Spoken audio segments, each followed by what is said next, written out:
बरेली जिले की मीरगंज तहसील में चक्रवर्ती सम्राट अशोक जयंती धूमधाम से मनाई गई। पूरे मीरगंज कस्बे में भव्य झांकी निकाली गई, जिसमें आंवला सांसद नीरज मौर्य, बदायूं की पूर्व सांसद संघमित्रा, मीरगंज के विधायक डीसी वर्मा आदि प्रमुख लोग उपस्थित रहे।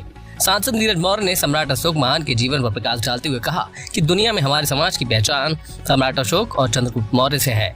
सम्राट अशोक से हमें भाईचारे, बंधुत्व, समानता, नशा मुक्ति और शिक्षा का महत्व समझ में आता है। कि भारत की पहचान अगर किसी से है तो वो अशोक की लाट से। भारत की पहचान अगर किसी से है तो सम्राट अशोक से है, चंद्रगुप्त मौर्य से है। और उसको हमारे संविधान के माध्यम से संविधान रचयिता परम पूज्य बाबा साहब अम्बेडकर ने, चाहे वो हमारा चक्र हो, चाहे अशोक की लाट हो, या बहुत सारे ऐसे जो उस समय के चिन्ह हैं, उनको संविधान के माध्यम से शायद स्थापित बाबा साहब ना करते तो हम लोगों को पता नहीं चलता। आज आवश्यकता इस बात की है कि जो सम्राट अशोक ने एक ऐसे भारत की कल्पना की थी जहां सब बराबर हो, जहां समानता हो, जहां आपस में बंधुता हो, जहां लोगों में करुणा हो और लोग एक विचारधारा के साथ एक समान आगे कैसे बढ़े। शायद कहीं न कहीं जो बीच में व्यवधान आया, बीच में कहीं न कहीं रुकावटें आई, लेकिन उसके बाद जब हमारा देश आजाद हुआ, आजादी के बाद अगर हम राजनीतिक परिदृश्य में जाते हैं तो चूंकि हम लोग जो हमारी सरकारी लिखा पढ़ी है, सरकारी जो बजट है, पिछड़ी जात में आते हैं। हमारे देश के अंदर जो पिछड़ी जात की संख्या है वो लगभग 56%। और हमारे महापुरुषों ने जो लड़ाई लड़ी वो 15 और 85 की लड़ी, 90 की लड़ी।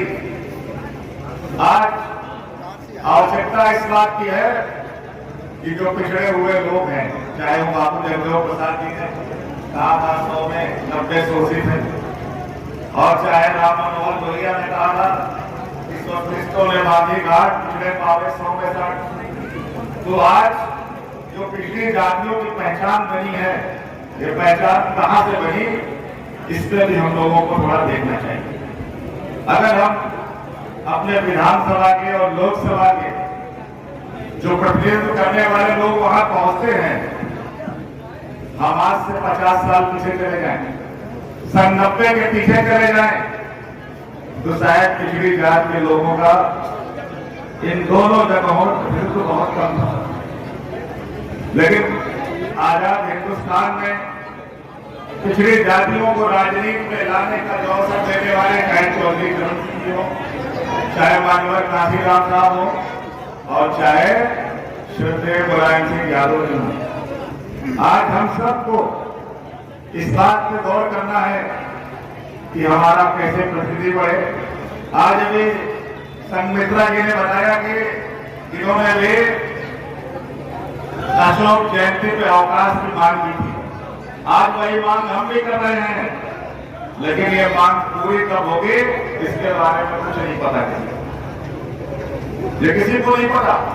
इसलिए हम सब लोग अगर सम्राट अशोक को मानने वाले लोग हैं, उनके विचारों को मानने वाले लोग हैं, तो उनका जो विचार था, जो उन्होंने अपने राज में समानता का दर्जा देते हुए सारे समाज के लोगों को एक साथ लेके चले थे, आज मौर्य समाज के लोगों की जिम्मेदारी है कि वो उनके उस समय का जो विचार था उसको आगे कैसे बढ़ाएं। और इसके लिए सबसे बड़ी आवश्यकता है, अभी ऋतु जी कह रही थी कि सबको बच्चों को कैसे आगे बढ़ाने के लिए शिक्षित करना पड़ेगा।